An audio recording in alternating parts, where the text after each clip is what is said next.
दिल्ली जाने का कार्यक्रम हमारा है 2 दिन की, कल और परसों। ये जो खनौरी में जो कुछ भी घटा है उसके ऊपर सारी समीक्षा करेंगे। हमारी यही अपील है कि सारे जो ऐसे किसान संगठनों के लोग हैं वो संयमता के साथ वार्ता में भाग लेकर इसका अस्थायी समाधान के क्या क्या रास्ता हो सकते हैं उस पर हम चर्चा करते हुए आगे बढ़ें। फसलों के न्यूनतम समर्थन मूल्य यानी एमएसपी पर कानून गारंटी की मांग को लेकर आंदोलन कर रहे किसानों ने अगले 2 दिन तक दिल्ली कूच नहीं करने का ऐलान किया है। किसानों ने कहा कि वो अगले 2 दिन तक शंभू और खनौरी बॉर्डर पर इसी तरह बैठे रहेंगे और अगले दिन फिर से रणनीति बनाएंगे। किसान नेता सरवन सिंह पंधेर ने भी कहा कि हम लोग शुक्रवार शाम को आगे की रणनीति तय करेंगे। उन्होंने कहा कि सरकार हमारी मांगों को नहीं मान रही है। वहीं भारतीय किसान यूनियन भी चंडीगढ़ में गुरुवार को अहम बैठक करने वाली है। किसान नेता सरवन सिंह पंधेर ने कहा कि कल और परसों शांति रहेगी, हम एक नीति बनाएंगे। कल हम आपके सामने दोनों प्लेटफॉर्म की रणनीति पेश करेंगे। पंधेर ने कहा कि किसान संगठनों ने दिल्ली कूच आंदोलन को अगले 2 दिन तक रोकने का ऐलान किया है और ये घोषणा की गई है कि अगले 2 दिन तक आगे नहीं बढ़ेंगे। दिल्ली जाने का कार्यक्रम हमारा है 2 दिन की, कल और परसों। ये जो खनौरी में जो कुछ भी घटा है उसके ऊपर सारी समीक्षा करेंगे। जिस तरह से सरकार हमारे ऊपर बुलेट चला रही है, सभी नेताओं से बात करेंगे।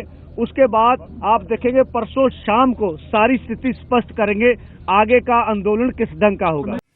एक तरफ जहां किसान नेता का कहना है कि केंद्र सरकार के इशारे पर हरियाणा सरकार ने खनौरी और शंभू सीमा पर बर्बरतापूर्ण कार्रवाई की है, जिसमें कई किसान घायल हुए हैं, जबकि वो शांति प्रदर्शन कर रहे थे।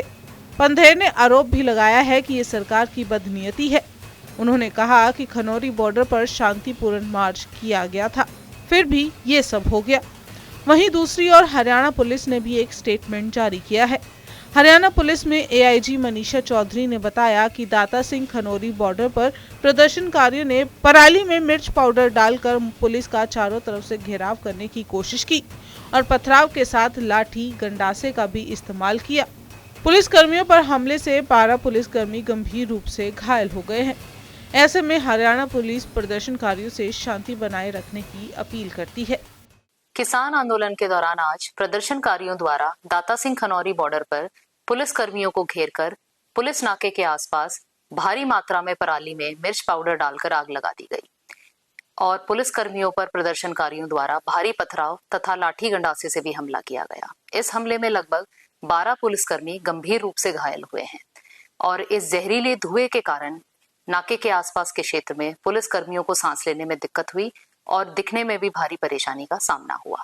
प्रदर्शनकारियों से ये अपील की जाती है कि वे ऐसा ना करें, क्योंकि जहरीले धुएं से विजिबिलिटी कम हो जाती है और पुलिस कर्मियों द्वारा कानून व्यवस्था बनाए रखने का प्रयास न केवल बाधित होता है, बल्कि ऐसा करने से दोनों पक्षों के लिए जोखिम बढ़ जाता है और किसी भी प्रकार की आकस्मिक दुर्घटना होने की संभावना बनी रहती है। हरियाणा पुलिस प्रदर्शनकारियों से ये अपील करती है कि वे कानून व्यवस्था बनाए रखने में हमारा सहयोग करें और शांति बनाए रखें। धन्यवाद। आपको बताएं कि कृषि मंत्री मुंडा ने प्रदर्शनकारियों से शांति बनाए रखने और बातचीत के जरिए मुद्दों को सुलझाने की अपील की है। उन्होंने एमएसपी समेत सभी मुद्दों पर 5वें दौर की बातचीत के लिए नेताओं को आमंत्रित किया है।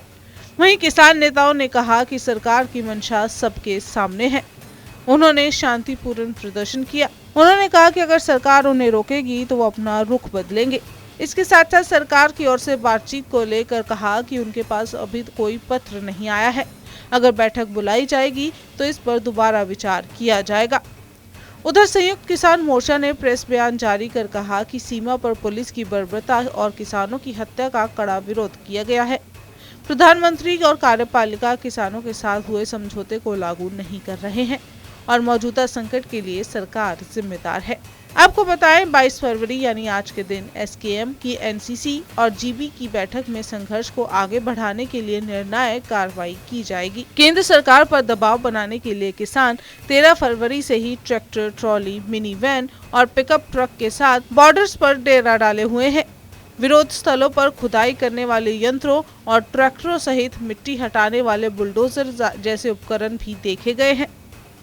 पुलिस ने चेतावनी दी है कि इनका उपयोग अवरोधक को तोड़ने और सुरक्षा कर्मियों को नुकसान पहुंचाने के लिए किया जा सकता है।